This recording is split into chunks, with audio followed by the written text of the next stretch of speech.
Oh guys, just on the Danube. There he is. Got to be a relation of Lenny, hasn't it? Has to be. Has to be a relation of you, Lenny, bro. I'll say no more.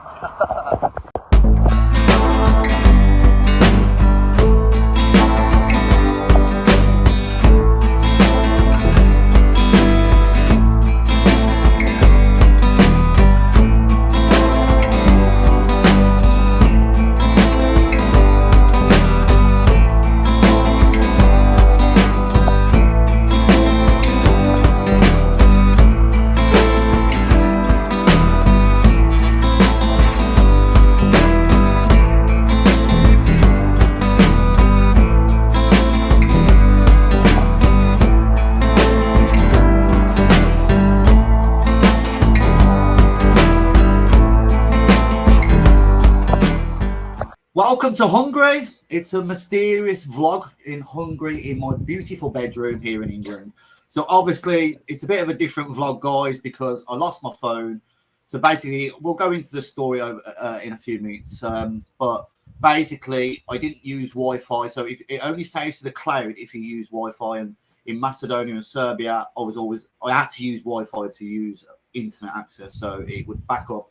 That's why those videos have saved. However, in Hungary, my data was working completely fine. So this is a lesson. I should always go onto Wi-Fi, so it automatically saves onto the iPad. So I have got a few pictures and a couple of videos that I'll put after our little chat. I'm very devastated to lose the videos. I mean, I was more happy to get the Macedonian one because I thought that was brilliant. We had Lenny on there and a few lads. But I met Nick's out there, and he's lovely lady, and they showed me around, and you know, we'll go through that as well. But gutted to lose that footage, absolutely gutted, but gives me another reason to go back and get some footage, I guess. But Nick's little introduction to yourself. Obviously, we're going to do a podcast. We're going to do a stream together, so we'll get into all the political side of things in that stream. But just a quick introduction to yourself, and yeah, over to you. Well, if my name is Nick Gilvey, right? I sometimes go by Nick's. Well, that's how you're going to find me on most social media. And I used to write for Countercurrents, and now I'm host of the Writer's Block and also publishing my articles mostly on Odyssey and this new, well, it's not a new site, but it's newly discovered for me, Telegraph. I come from Macedonia, where, you know, Chris and Lenny were, but I wasn't there at the time they were, right? I was, you know, traipsing around Europe. And coincidentally, right, we were at the same time in Budapest, so I showed Lenny around. Beyond that, Chris, you know, I'm on Telegram. right. Sorry. Like, my apologies. We're in the middle of a fucking heat wave here in Macedonia. It's a good thing you came earlier. Today's sunny here in England, but the last 2 days it's literally been torrential rain, mate. Wow. I'm just jealous of that because it's almost 40 degrees Celsius here. I just, you know, in this morning, I wake up and my eyes are dry and my entire bed is completely wet because I've been sweating throughout the night. It's inhumane, but it is what it is. And so I don't really do the thinking thing all that well. But yes, I showed Chris around Budapest because, you know, it's not my first trip to Budapest. I really like that city, you know, and I actually got this shirt in Budapest at one of the vintage stores. And next time, if we're there, you know, if we have more time, maybe I'll show you around, Chris. And how much did that cost? How much did that shirt cost? I don't remember, but it was very affordable, right? I remember that the price did not register as whoa expensive. And also it's very high quality. I got it at a vintage store, right? So it's secondhand. But the nice thing about Budapest is these secondhand stores are all over the place, and you can get high quality garments from like a previous era. And because of our globalized world and, you know, dropping standards of industrial production, modern clothing is shit. I'm just going to come out and say it. I've really stopped wearing modern clothing. Whenever I can, I just purchase secondhand stuff from the 90s and 80s. I think this is from the 90s. I'm not sure though. And no, I mean, yeah. I miss those days. Right. So yeah, that's Yeah. that's So me. That's yeah. Good one. I mean, obviously, we'll talk a little bit about apartments. My apartment. I want to give a massive shout out to Roland. I'm going to actually link. I'm going to try and find the link to his apartment because if you do go because he really massively helped me. I'm going to get into that story shortly. He helped me massively, so I want to give him some promotion. But very affordable. I just had an apartment for like around £20. It's about what €25 or something like that a night. Had everything in there really that you need. Washing machine, you can cook in there. Fridge, you know, double sized bed. Yeah, 20 £25 a night. I think it was. No, it was £20 €25. I think it was. Very affordable. Great location. Magnificent location. Literally right round the corner is a few little clubs for you guys that like a nightlife. Obviously, I do. One called World Travellers, brilliant for solo travellers. You get a lot of solo travellers in there. Good name, good marketing, I think, good business calling it a bar World Travellers because obviously that's where most travellers will end up going and you can meet a lot of people around the world. But yeah, what was your experience like in terms of the apartment that you and your lady got? Well, you know, this like I said, this was our third time in Budapest, and it's a little touch and go with apartments in Budapest. If you get like the ground floor apartments, like we did this time, there can be issues with sunlight. Right, there could be not enough sunlight, and sometimes you know the buildings in Budapest, because many of them, most in the central area, are over 100 years old. You get this sort of old building smell. However, you know the host, he was really forthcoming. He was and the department just, it had all the amenities. You know, washing machine, dishwasher, bathroom was small but you know functional. You know, and the bed was really nice. It's very important to us to have a good bed because, well, you know, good night's sleep. It cannot be. You can't put a price tag on good night's sleeps, and you know, both of us, we are office workers. We have back problems, so it's very important to us to have a good bed. So yeah, it's I'm generally satisfied with the apartment I had. Although I will caution people, if you are going to Budapest, you know, and if you are going on the cheap, yeah, you know, the ground floor apartment, this they are cheaper, but they're cheaper for a reason. You know? And ultimately, not anything that cannot be lived with. But I remember the second time we were in September of 2022, and you had these beautiful warm days, but we didn't really know because our apartment did not get a lot of sunlight, right? So it was cold most of the time inside, and this is probably a good thing in the summer, right? But in you know September, October, these spring periods where basically you just sometimes you just go out to enjoy the weather. You know, you don't really get a good idea of what the weather's like in outside. I will echo what you said. Even though I was rolling the shout out, I was actually on the ground floor, and I remember lying in bed. And bear in mind, I had no phone and there was no clock in the apartment, so I didn't know what time it was until I go and ask someone the time. You know, again, we'll get into that shortly. But literally, I'm sitting there in the dark, thinking, "Oh, it's like probably 5 in the morning." I go out, yeah. Oh man, what's the time? Obviously, then the sun's beaming on me, thinking, "Oh bloody hell, we are actually in the light here." What's the time? It's like 11 o'clock. 11 o'clock. Literally been lying in bed thinking for the last hour or two, thinking this is super early. It felt early. It looked early because the no light in the apartment there. So I do echo what you're saying there. Just try maybe not get I a mean, I'm ground not floor saying apartment. don't get it. They're more affordable and they can be like more of an adventure in some ways. Like so like the second time we were, the missus says, okay, this we will be spending this next month in darkness. She was very dramatic about it. I'm like, think of it like we're back in college. You know, we're in poverty. We have to make do. But and it was a good apartment. I gotta say, it's actually one of the better decorated apartments I've stayed in. That was, but facts are facts. Sunlight is very important to the human what do you call it, circadian rhythm, right? You want to get your beauty sleep. You need to be responsive to sunlight. Yeah, agreed. Right, moving on to what was that street food that we had? Do you remember? Yeah. Yeah. So I don't know. You want to tell the story or should I?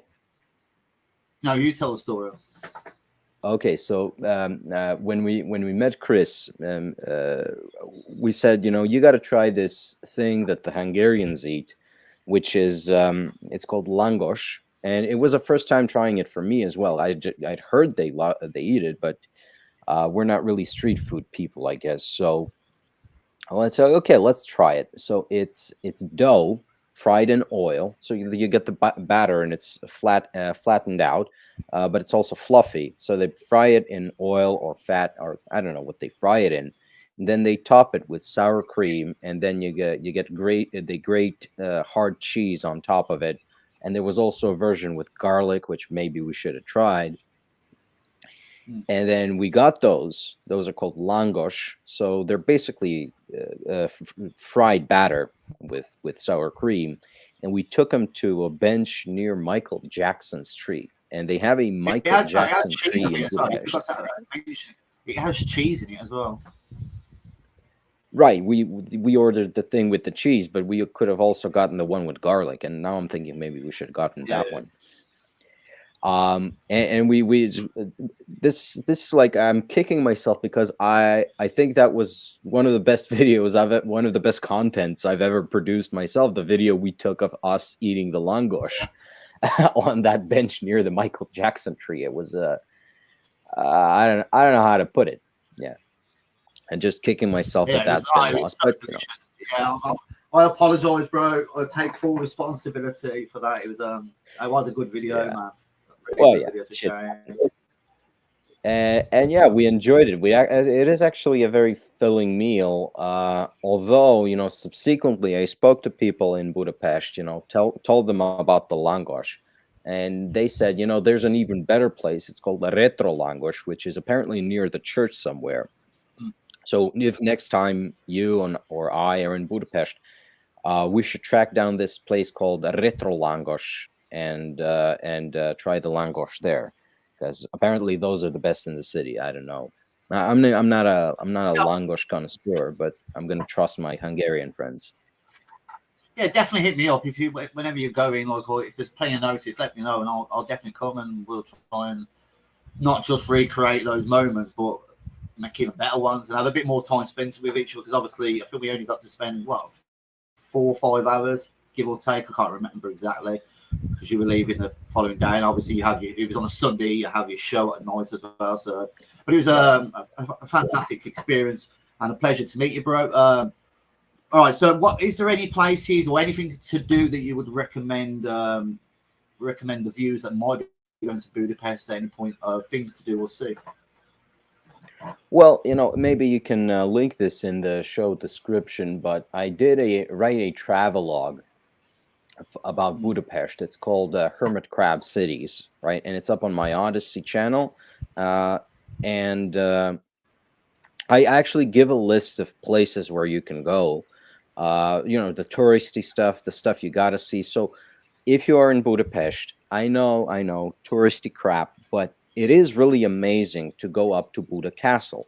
And it's also the site of what can arguably be called the last victory of the Germans in the Second World War, when they and their Hungarian allies successfully broke the siege of Buda Castle.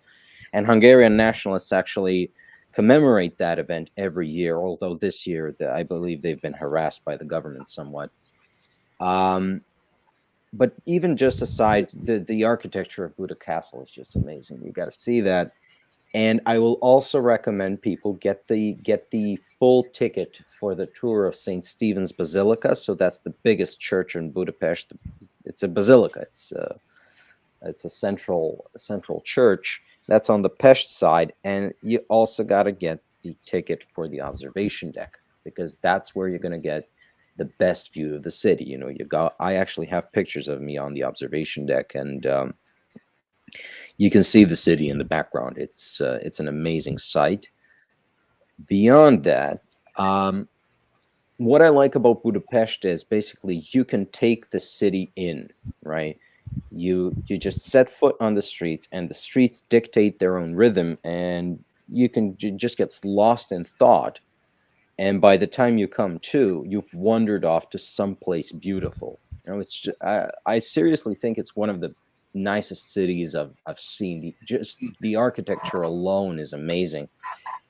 And so definitely, take a walk down Andrassy Avenue, right? That's the one where I don't think we walked down there, you and I. Actually, that's the one where we parted ways, I think, Oh right? yeah, Where you went off, and that's Andrassy Avenue. That's not where we took the picture, but that's where we sent you off. yeah, So up and down that thing, it's between the center, right, and this place the Hungarians call Heroes Square, where they got the statues of all of the Hungarian historical people and massive triumphal columns over, and they also got the art museum there. So definitely see that. And beyond that, you gotta learn. Budapest is one of those cities you gotta enjoy to explore. It's got the amazing bars, it's got the discos, it's got the vintage stores, it's got restaurants. uh it's a little touristy, if you're not into that thing, if you're like a yeah. I hipster who noticed, to does be not fair, like. like obviously when I've been to like Macedonia, Serbia quite a bit. A lot of my Eastern Yeah. European trips don't really come across many English people, but in Hungary, everywhere you always know when there's English about, because there's lots of drinking and lots of singing involved, and a lot. I know it's a lot of stag parties, hen do's, and things like that. So if you are getting married, Yeah. and you want to do the same old stuff that most people do in Hungary, well, it's still a great place to go anyway for a stag do, but obviously I'll choose somewhere different.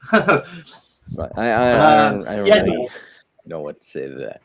I know, because you can always tell they're walking around in Hawaiian shirts and captain hats, and people look at me, they assume I'm English because sometimes I wear that getup. I love wearing Hawaiian shirt. I actually have a Hawaiian hat. No, I mean a captain hat right here. People just say, "Oh, you're a drunk Englishman here on a stag party." I'm like, "No, this is how I normally dress." It's one of those that's things, I funny. guess. I'm surprised you didn't advise people to go see that massive synagogue. Yeah. I guess not the massive synagogue. I haven't been to the massive synagogue. I mean, I've seen it from afar. Walk past it. But I'm gonna give people like a spot of advice. Do not go to the massive synagogue. Go to the small synagogue on Rumbach Sebastian Street, right? And that's actually close to the massive synagogue. It's close to where you were staying, actually. And across from the street from the synagogue, there is a place called Bluebird, and it serves the best goddamn bagels you'll eat in your life. But watch closely. You'll notice that the entire staff and the owner, they're all Chinese. So the Jews are being replaced in Budapest by the Chinese. It's a very Jewish city. The Germans called it Budapest. I mean, couldn't believe how many there were, man. I was in the airport, but I was sandwiched. Right. Like, so my London flight was 6 a.m, but at 5:30 and at 8 o'clock, Tel Aviv flights. Oh, I literally fell asleep because I'd been up all night, right? And I fell asleep in the airport. Barely anyone in there because I was one of the first one in, because it's closed for a period until the first flights in the morning. Got one of the first in there, was sleeping. Woke up and I was literally surrounded by him. I literally thought, have I just woke up in flipping Israel? Like, what is going on? And then I noticed, oh, yeah, there's 2 Tel Aviv flights. And we're also going to London. So there was some on our flight. So, right. yeah. Well, I guess we figured out who stole your sweater. Yeah, exactly. Right. Yeah, it's a very Jewish city. Like, I think there's statistics that per capita, Hungary has the highest Jewish population in Israel, second only to Israel. Yeah. And the problem is, right, they're not dispersed throughout the country, but they're all concentrated in Budapest. So it's a city of 3 million, and especially downtown. I mean, but most of those Orthodox Jews you're going to see walking around Budapest, most of them, like, okay, my Hungarian friends say they are tourists or they come in from Israel for politics, for business. because Hungary and Israel, they have very good relations. Most of Hungarian Jews, like the actual Hungarian-speaking Jews who live there, they are not Orthodox. So they don't walk around with the coats and the hats, but they dress somewhat normally. And they don't even live in the Jewish district, which is the seventh district. No, apparently they live in the 11th district, which is, I've been there. It's a nice place, and and it's got some nice restaurants and bookstores, but it's not a very touristy area. All right. So, and you pass someone on the street, you may not even notice, uh, because they don't dress like Jews, but you can always tell maybe with the physiognomy. So yeah, that's the extent of the JQ of Budapest. Yeah, thank you. All right, so we'll move on finally to how a fantastic trip ended in a bit of a nightmare. But you know what? It's such a big memory. So I made many cock-ups. Obviously, I'm booking so much flights, trains. I'm booking so much, and I've made a big area which has cost me a liar. So I get to the airport. I think it was a Tuesday. Yeah, I think it was a Tuesday. Get to the airport, and I'm noticing my check-in details are not coming on my phone. I'm like, okay, I'll just check in at the airport. She said, I can't find your ticket. Like, let me have a look. And she puts in, I only booked it for the previous Tuesday, like an idiot. So obviously, no way. And the flight then was like far too expensive. I looked and I thought, you know what? There's a good, decent, affordable flight for the following day. And I think, you know what? This is actually a good mistake. I get an extra night in Budapest, so I speak to the apartment guy, he gives me another room. I'm big up Roland. It gives me another night. So anyway, I'm having a great time, having a great day. And then I go out and I meet all these English lads, as I said, singing England songs or whatever. So I go and join them. I thought, all right, last night I'll be with some English lads. Went to a nightclub, lost my phone. And now in my phone is obviously the bank card, the PIN to get into the apartment. So not only have I lost my phone, I literally can't get into the apartment. Yeah. So I am stuck here now. Now I can't even. So I've managed to get a phone off some really nice person. A lot of people's like, no, fobbing me off, or I'll give me the password and I'll type it in. Like, do you want to trust me with their phone case? I rob it, understandably. However, I'm not giving my passwords away to some randoms. So, but one guy let me do it. But it's so hard to access your emails now. It's all, oh, we have to send a text to your phone. It's top security. It's like, well, I haven't got a phone. Is there any other way? There isn't. There literally isn't. So anyway, I've gone to it's like 5, 6 in the morning. My flight is at 12. I've got 6 hours to somehow get in the apartment to get my passport. I've come across the police station. I thought, okay, can these let me on a computer or give me some kind of help? No, absolute horrible bastards. They're like, we're not a travel agents. Get out. So I'm stranded now. I've gone up to all these taxi drivers. Look, I've got no money. Can you take me to the embassy? No, obviously no, because it's for no money. But one guy took sympathy and said, look, I'll take you. Here's my number, pay me at a later date. Blah, blah, blah. I was like, thank you so much. Got to the embassy. Some black security guard there. Oh, there's no one here. Well, we have some water issues. No one's coming into that. I was like, it's a Wednesday morning, like early Wednesday morning. Surely someone's going to be here. Like, this is what you're here for, to help people like me that's in need. So there's an emergency phone, it rings back home to England. And I'm on the phone for a while. I had to wait then until 9 o'clock till it all opens. So I have 3 hours now to get my plane. Looking impossible.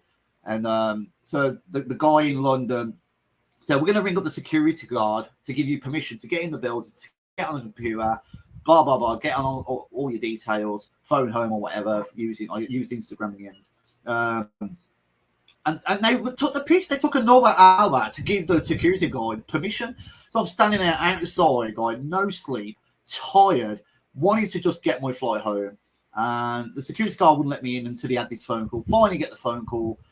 I couldn't access anything apart from Instagram. Called home to tell them to get on my computer. So my mum went on the computer, got all the details.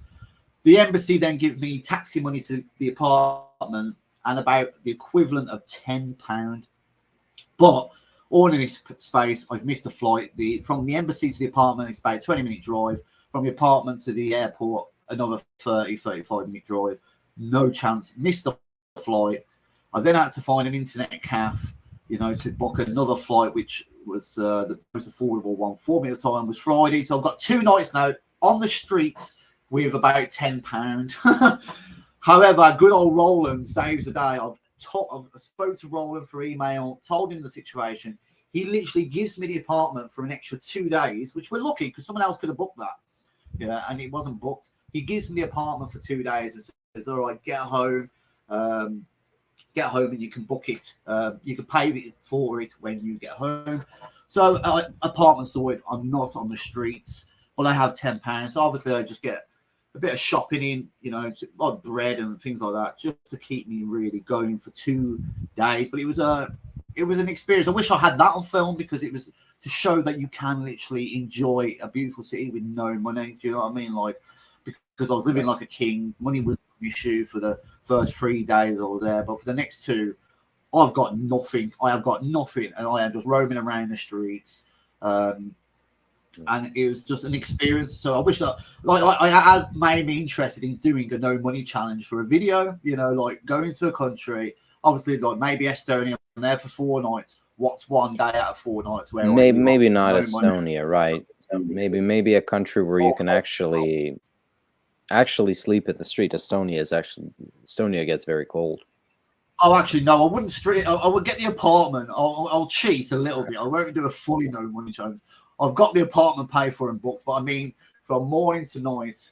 Because I actually went in. I tried a trick. I sent it on YouTube because I was just starving on the last day. I had nothing.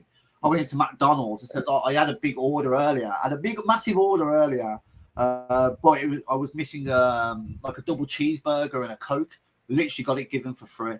So if you have no money and you're hungry, go into McDonald's and try that. But it was an experience. Right. And obviously, my flight is at 6 o'clock in the morning. Yeah. So on the last night, it's Thursday night now. I've just gone into a bar drinking water. Like, mate, the guy was so nice. He actually gave me a couple of free beers. He really flipping helped me out and chatted to me. Like, I had time to kill because bearing in mind, I have no phone, I have no clock. I have no alarm clock. So if I go to sleep, I could miss that flight. So I have to stay up. I've got a taxi booked from the apartment at 2 o'clock in the morning. So I've had to wait up 2 o'clock in the morning, even asking randomers what's the time, making sure that I don't miss that taxi. So I get the taxi to the airport, and then I'm in the airport for like 4 hours before the flight. But what a journey. Just to also mention, if you are going there, go get the cruise. Yeah, it was a beautiful sunny day. I got a cruise for like £10. You get a free beer with that. And it just went straight down the Danube River past the Parliament building, which is epic, by the way. That is quality, top stuff, top building. Brilliant at night as well. It lights up at night. So that's well worth a visit. I can't remember where I go. You'll see some pictures of where I ended up, and it was beautiful. A massive park, fountains, some bars, and beautiful experience. Definitely worth going. You can get flights quite cheap from England, £20-30 sometimes if you shop around. Use Skyscanner, Wizz Air, things like this. You can get cheap enough flights. Accommodation as cheap as. I'm talking about an apartment. I mean, you can go even cheaper and get being a dorm. I don't like doing. I've been in a hostel with strangers, but you can look at about £6-7 a night. So you can do it even cheaper than that. But if you just want your own space, your own apartment, you look at £20-25 a night easily at the cheapest. Food very cheap again. Beers, not like our prices, £5-6 a pint. Literally £2 a pint, £3 maybe in the clubs at night. I think I even managed to find a happy hour pub by random. I was paying like £1.40 a pint for a good hour, so that was good. Final summary on Nick, give me your final summary and we'll end the video. Right. To me, it's a city. It's got something for everything. If you're into partying, you'll find partying. If you're into drinking, God, you'll find a lot of drinking. If you're into fancy dining, if you're into street food, even if you just want to enjoy, like, for the most part, it's safe. It's a safe city. You can walk. Just stay out of the 8th district at night. It's a mostly white city. It's got some gypsies, like we mentioned the Jewish presence, but they're not really dangerous. Well, not at the street level. The gypsies, you know, they can be a handful, but I think they know better than to mess with foreigners, right? Because the police are going to come down like a ton of bricks on them if they do that. And so, yeah, for visiting Budapest, definitely go there. It's a beautiful place. I can say probably the most beautiful city I've been to. And I'm not exaggerating there. Just I remember the first time I went, and one of my friends, like, he was showing me around, and I asked him, okay, what's that absolute what absolutely breathtaking building over there? And he says to me, oh, that's just an ordinary building, right? So it's that kind of city where just an ordinary It is. apartment or office building is simply breathtaking. Can't recommend it enough. What can I say? Yeah, well said. Summed it up perfectly. Thank you for watching, guys. Stay tuned. I'll be putting up the pictures and everything I have got straight after this. Also, if you want to learn more about Nick's, sign up to his Telegram channel. He does a show every Sunday, and we will be doing a live show about politics, about his life, about my life, about everything. We'll get it all in, guys. So sorry that it's not the usual vlog. It gives me another reason for me and Nick to go back to Hungary and get some brilliant footage. Guys, peace out.